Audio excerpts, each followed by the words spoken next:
Welcome everyone, this is Michał Zdanowski and I'm the CEO of IS Consulting and founder of ShieldNet.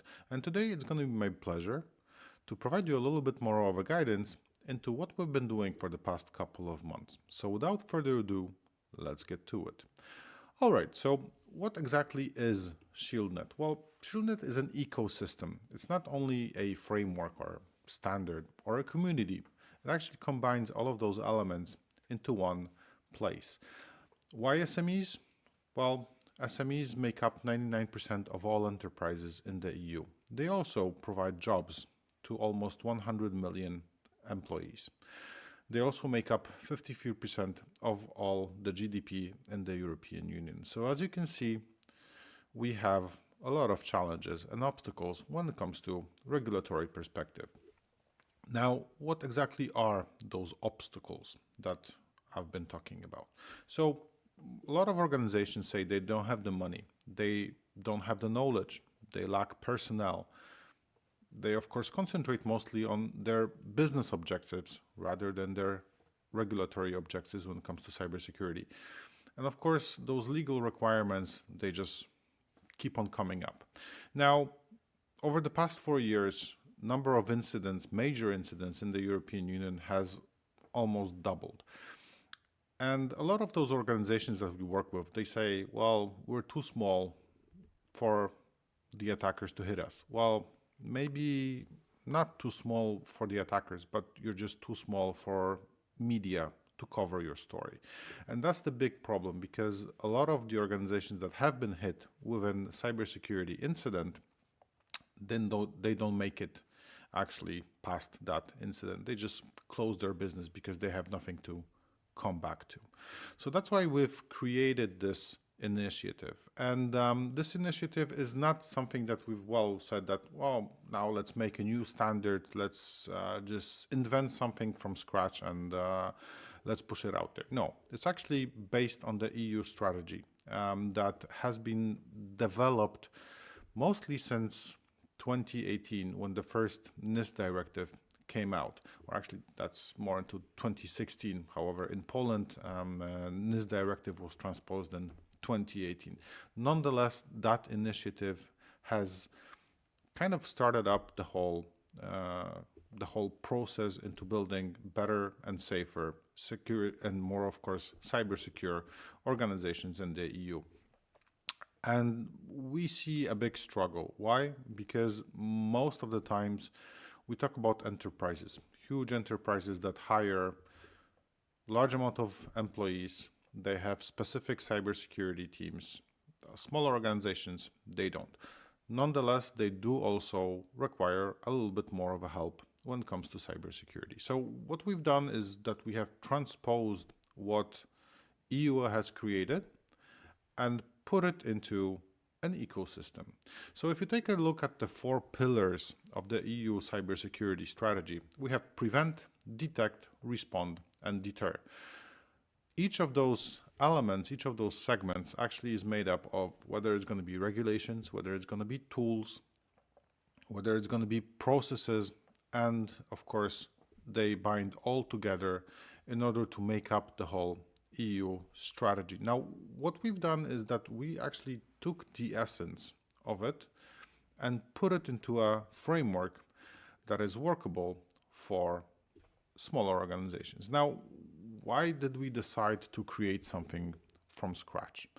Well, if you take a closer look on the available European frameworks, well, we have ISO 27001, we have IEC 62443, we have the UK Cyber Essentials, and we have the EU Common Criteria. Now, all of these frameworks, well, probably besides UK Cyber Essentials, are very heavy and very enterprise-oriented frameworks, and probably not that implementable in smaller organizations. Well, UK Cyber Essentials, well, now that UK is out of the EU picture, we can probably forget about it. Now, in order to compare this to another part of the world where cybersecurity is more community-driven, I would say, we have US frameworks. As you can see, we already have double the amount of available standards and frameworks. Of course, We have NIST, we have CIS, COBIT, CSA, OWASP, MITRE, and so on and so on. These frameworks are mostly community-based, whereas our frameworks, the European frameworks, are mostly government-based, I would say, or institute-based, that are very heavy. And unfortunately, they're not very cheap as well. Now, US frameworks have that benefit that they are actually for free. So US companies can download them and implement them without paying a single euro cent. Unfortunately for us, it's not the same story. So that's why we've created a whole ecosystem where all European organizations can benefit from. So how is the ecosystem set up in ShieldNet? We have a standard which is based on the regulatory requirements such as NIS2, Cyber Resiliency Act, AI Act, GDPR, and so on. We have a cybersecurity management system that is, of course, compliant with the regulatory framework because it is based on risk, and of course, we've made it a little bit simpler. So we've added the component of managed objectives and key results to make it actually measurable for organizations. Why we call it an ecosystem? Well, because it's not only the management system and the standard. It's, of course, education as well, certification, and the community. Actually closing in a full package for smaller organizations to start, maybe jumpstart their cybersecurity programs. Now, how is the framework built? We've created a core standard with sectoral add-ons. Core standard is 48 lightweight security controls divided into 5 action zones, and there are additional elements, additional controls for regulated sectors such as healthcare, education, maybe transport, and so on. We've also added a couple of annexes. Annex A, which is the quick start guide, which is made of 13 simple tools that actually you can implement and use them for free. There is an Annex B, which is a cross-reference guide, which maps basically the legal requirements into our cybersecurity controls in our core standard.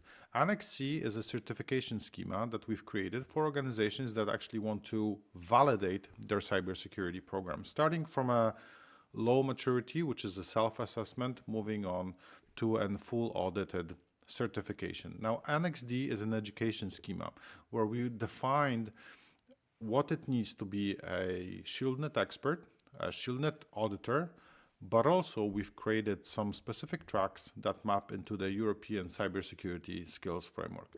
And last but not least is the cybersecurity management system that actually combines all of those ideas into one workable system. What's the ShieldNet standard? As I said, it's actually built for SMEs. So it's lightweight. It's made up of only 48 controls, apart like ISO 27000, which has almost 100. It's divided into 5 actionable action zones. It has layered maturity. It has regulatory compliance. It is actually continuously updated and does have a certification schema. If you take a look at, and sorry for comparing it constantly to ISO 27000, but basically there is nothing to compare it to as a similar product that organizations can take right now. ISO 27000 has its life cycle, which is around 4 to 5 years. So every 4 to 5 years, the standard changes. We know that technology evolves much quicker, and we cannot simply wait that long to adapt our cybersecurity programs to a standard. We need something that is a little bit more agile. Hence, ShieldNet, which is basically updated every single year to provide new controls or update the controls if there's a necessity, and update the legal matrices to what is actually required. So, what are the action zones? First of all, know and plan understanding what you have as an organization, what are your obligations towards cybersecurity, to plan your program. Secondly, shield and build, which is basically making sure that the technology you use is being protected. And if there is technology that you build, is that you make it secure from the very beginning. Thirdly, watch and patch, which is basically monitoring capabilities of what's happening when it comes to cybersecurity in your organizations. Fourth, react and recover. Now, it's not a question of if, it's a question of when will a cyber incident happen in your organization. Therefore, knowing how to react to an incident and knowing how to recover from an incident is a very crucial step. And then last is learn and lift. This is a control or a set of controls that will enable you to mature your organization each day to a higher level, bringing knowledge, bringing expertise, but also learning from your activities on what you do on a daily basis. So these are the 5 action zones that we have divided the specific security controls. How are the security controls being built? Well, this is an example of one of the controls from the know and plan action zone. KP3, which is the inventory, assets, and data. It's written in plain English so that actually you can understand what is required from you. There is an explanation of why. So we provide you the information on why is that specific control important for you and why you should actually implement this. There is also a list of evidence that you can use to validate that you're doing whatever you're required to do. And there is a map to legal obligations. So it actually maps to specific points and articles in directives and EU regulations. Like in this case, we have NIS2, we have GDPR, and we have Cyber Resiliency Act. We make it simple to make sure it's implementable. For the annexes, Annex A is a set of templates that you can actually use from day one and implement it as your evidence to provide to auditors or maybe to your partners an evidence that you actually do take care of your cybersecurity program. The first, as an example, I wanted to give a little bit of an insight is our asset and data inventory template. It's basically, you can use an Excel spreadsheet. I'm not really sure if you actually do need, as a small organization, some major tools that you have to buy specific licenses for. No, it can be actually a SharePoint site or an Excel spreadsheet or whatever suits your needs. However, the template is there that you just have to populate. It actually provides information on what each element is in that specific template, but it also provides you a best practices element so you can actually manage it in a very simple way. Annex B is nothing more than mapping of the legal obligations. It's basically a table of the legal obligations that an organization has that comes from specific regulations that map to specific controls in our standard.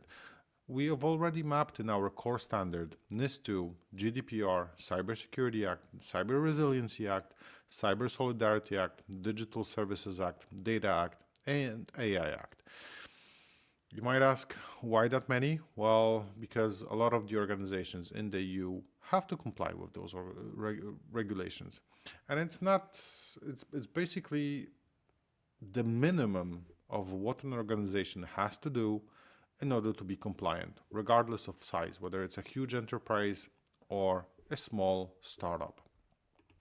Now, Annex C, which I will come back to in just a second. But before I do that, sectoral add-ons.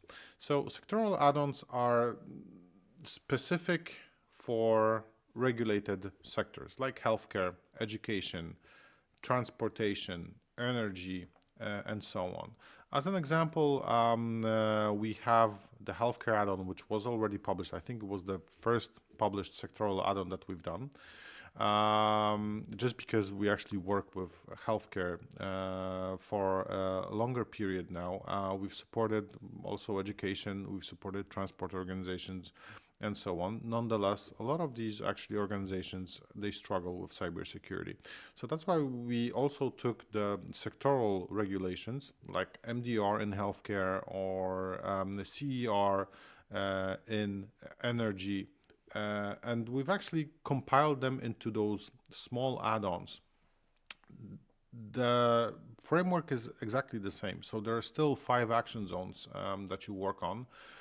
There are common controls. In healthcare, there are 16 additional common controls that all organizations in that specific sector should also implement. And there are specific additional controls that are dedicated for different organization types. And in healthcare, we have hospitals, we have healthcare service, we have diagnostic, medtechs, medical devices, pharmaceuticals, research, and supply chain. So these are all the different organization types that we've provided additional controls that should be implemented to make sure that they comply with cybersecurity regulations. So as you can see, a lot of businesses are very much regulated outside the framework, the EU framework that we've already shown. So that's why we bring those sectoral add-ons. Now the management system, as I said, it's supposed to be designed for SMEs to be a working system, not just a paper document that you implement. So first of all, it's a lightweight governance system, taking, of course, best practice from larger organizations. So first of all, understanding the strategy of your own company, understanding where the company is going and where does cybersecurity should be built into this element. Secondly, you should assess the risks, right? So understanding what are the cybersecurity risks that your organization might be specifically facing. Next, define the objectives, understanding what is our goal, what do we want to achieve, and set up those clear objectives. Maybe implement MFA for all employees, maybe train all employees, right? These are measurable, right? We have a limited number of employees in our organizations. Therefore, we can actually measure those specific objectives. Review the progress, see how we're doing as an organization, and then lastly, improve. Take lessons from what we've already done and try to improve each day at a time. So it's quite a simple management system. It doesn't require too much work, and it's actually built for one person in an organization to drive. So you don't need a huge cybersecurity team to manage that specific area. One person is enough. Now, how does it compare when it comes price-wise or effort-wise with the most available or the most comparable system, which is the information security management system provided by ISO 27001? As you can see, the implementation cost is quite high for ISO 27000, right? It requires a lot of effort. Certification, just another couple of thousand of euros to be spent just to prove that you're doing what you're doing. There's a lot of effort actually required from your employees to implement ISO 27000. And as you can see, takes pretty long. And I've been working with organizations that hire up to 10,000 people or even more. And the bigger the organization, of course, the more effort. However, small organizations still have to implement the same level of detail into their organization. Now, how does ShieldNet look into it? Well, first of all, you don't have to pay a single euro cent for the whole framework. Why? Because it's available on our website completely for free. Certification cost, the only cost that you have to make when it comes to your self-assessment is the maintenance fee, which is 100 euros, which is not that big, right? Still, that covers our fee for validation of what you're doing, right? So we as ShieldNet or IS Consulting in this case, validate the evidence that you bring us and we provide you the certificate. The internal effort, quite small. That's why, because you have a lightweight cybersecurity management system that doesn't require too much effort from one person. Implementation time, quite simple, since there are smaller amount of controls to be implemented, and you just implement the bare necessities from all the regulations. It takes much less time to implement in a smaller organization than you would require it from ISO 27000. What are the benefits? Well, first of all, it's affordable, right? You don't have to spend too much time, you don't have to spend too much money into building your cybersecurity program. It's fast, so you don't have to worry that you're not going to make it in time, because it's maybe a month to implement the whole framework in your organization. It's aligned with EU regulations, so you don't have to worry about compliance. And when an audit actually does come in, you can actually provide them with all the evidence you have provided us, and you should be all clear. There is, of course, a stronger customer or partner trust that you have a validated security program. So if you show a certificate that validates that you do what you do, maybe you don't have to spend the time in showing and filling out additional Excel spreadsheets for other organizations, maybe your customers, maybe your business partners. And of course, you're much better prepared for any type of incidents that might come your way.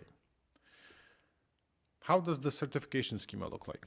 Well, the first step is self-assessment. As I said, download the standard, download the management system, provide us your evidence, provide us and we will validate that, and we will issue you a self-assessment organizational certificate that you actually do manage your cybersecurity program with accordance to our framework.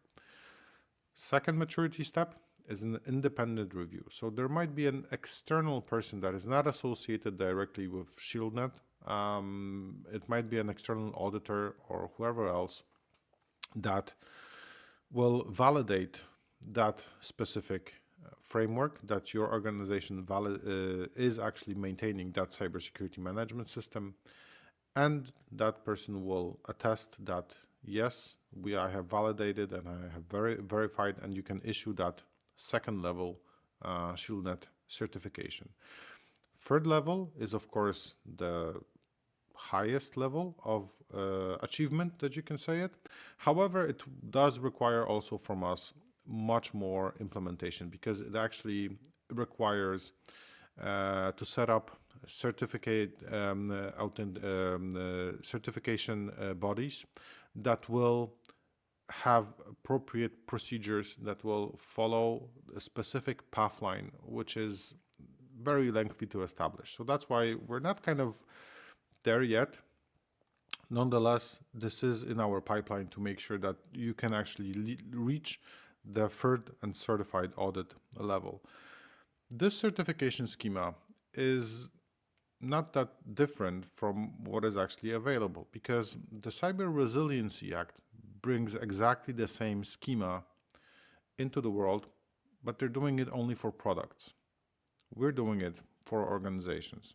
So that's a little bit of a different story, right? You can actually self-assess your organization and validate your organization that you are maintaining your cybersecurity program with appropriate procedures. Education. So we've set up the education program in two different layers. First layer, of course, both of these layers begin with the starter, which is, once again, a free certificate that you can obtain and a free education program that will not only build your competence in the ShieldNet framework itself, but also provide you additional information or basic information around cybersecurity that you can use in your day-to-day live. Now for ShieldNet framework, we've done the same way as you would probably expect it to happen, right? So first of all, a ShieldNet expert and implementer that will have the appropriate knowledge on how to implement the framework and support organizations in implementation. Second level, of course, is the auditor. So that would be the person that actually has the appropriate knowledge and expertise in order to perform an audit for an organization that will validate that this program has been implemented appropriately. Now, there is very much similarities to the ISO 27001 program. Nonetheless, there is something that we give an extra, and that actually is mapping to the European Cybersecurity Skills Framework. Now, the starter, as I said, the core, the first step is completely for free for everyone. However, if you want to expand your knowledge, we are bringing 3 additional tracks. First of all, Blue Team and Operations, which is more around how you operate or administer cybersecurity on day-to-day basis. It's also connected, as I said, to the ECSF, which means that the roles that you can find in the ECSF are in those tracks. Second track is Build and Product Security, meaning this would be for an architect, for a researcher that finds out those different cybersecurity elements in your products. There is the third track as well, which is the GRC, Risk and Audit, which means that it provides appropriate knowledge on how to build education programs, on how to map risks, how to map different legal requirements and so on. And of course, the top level, which would be the CISO, right? So that would be the top level examination that would be available for the students. Of course, as I said, it takes time to build all those things. However, if you take a look at the European landscape of education, there are huge amounts of great security programs. However, none of them map to the ECSF, and none of them will provide you a validation of your competence.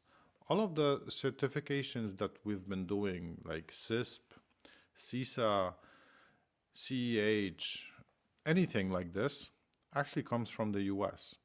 So why not have a European education program that will validate your competences? Last thing that kind of combines all of those elements together is the community. Right now, we are using Microsoft Engage to build that, or Microsoft ecosystem to build that community. Once there is an alternative available in the European market made by the European companies, tech companies, we will gladly move to that platform. At this moment, well, we have to use what's available. The community is actually, it's a forum, it's a place where all of the members can actually talk about their problems, where we can post news around the framework, around the ecosystem. There's a second track called Education, where we will provide additional webinars, maybe some more news, maybe some informations around what's happening in the EU area, around the legislation, how we're developing the framework, etc., etc. And then there is the third element, which is alerts and newsletters. So yes, I know everyone says, well, I don't want an additional newsletter that I have to subscribe to and so on and so on. Of course not. That's why we bring all that information to you in one place, that you don't have to subscribe, because it's part of the community. So what we've done is that we've connected to the CertEU, to the ENISA European Vulnerability Database. We've connected to different vendors. We've connected to different communities as well, like SANS, and we bring that information to you So we don't spam you with newsletters that we send out. No, it's just a prompt that will show up showing that maybe there is a new vulnerability found in one of the products that you use. Maybe there is some sort of a threat intelligence provided from the CertU that there's a new campaign that you have to watch out for, right? All of those elements are placed right over here. But there's one additional element that we also brought, which a lot of those organizations actually don't do. That is member alerts. Now, of course, we don't like to share information that we've been hacked, right? It's something that probably we're not proud of. However, working as a community, we need to share information, and that also is actually one of the requirements in the NIS2 directive, is to be a part of an information sharing community. And this is what we do, right? We alert our members. You can alert your peers that there has been an incident. And of course, that is all anonymized, unless, of course, you want to share that information with the community that you've been specifically been hit. But you don't have to, right? There is no shame of being attacked. And I have no idea why there is so much shame around, hey, they've been attacked. Maybe they didn't care about cybersecurity. They didn't buy this and that. No, that's not the way to improve cybersecurity. We have to share the information. There is nothing to be afraid of when you're providing information that you've been hacked. And also it actually provides much more alerts to the different members that you've been hacked. So don't be afraid, just share that information, right? Maybe someone will actually benefit and not be hacked from your experience. But not only that you inform the peers or other members in our community, you also get a clear guideline depending on the type of incident that you have been hit with, right? So we provide you the first technical steps on what to do when you've been hit, so that you prevent any other widespread of that incident. But also we provide you administrative and reporting guidelines. So what do you need to do? And also in the future, we will provide additional, depending on the country you're based in, you will get those contact points. Maybe it's your privacy office, or maybe it's your cybersecurity office that you need to report an incident to. That knowledge is very valuable. And of course, if you don't have that knowledge, you kind of don't know how to respond. And that's why we provide that first guidance onto what you could do when you're hit with an attack. So, what are your next steps for better cybersecurity? Well, join the community, download the standard, and basically determine the scope. Maybe you're in a regulated environment that needs additional elements. Assign security roles and responsibilities in your organization. Make sure that you define specifically who is responsible for cybersecurity. Use the supporting templates. As I said, they're completely for free, so basically you can copy and paste the tables. They are sufficient for an audit. Implement the controls zone by zone. Start with know and plan, and then move on to the next ones and next ones. Extend the core for regulated sectors, so bring those additional elements for your organization. Maybe you're in the healthcare industry, and then you need to make sure that you have to comply with some specific regulations from that area. And then lastly, of course, get certified. Now, there are, of course, additional elements for our partners, for our experts. Now, if you want to grow the community, you can, of course, always provide and implement ShieldNet framework for your clients, maybe for your associated organizations. You can always provide an independent assessment and then help get your clients certified. And of course, you can, as a technical partner, maybe if you provide services, or maybe you provide specific cybersecurity solutions, you can of course promote your organization in the marketplace. If you want to become an expert and just simply support, you can also do that. You can become a expert member for the SMEs that join ShieldNet. And with that, I would like to thank you for your attention for the past half an hour or so. And yes, don't hesitate. Join ShieldNet as soon as possible. Thank you very much and enjoy your day.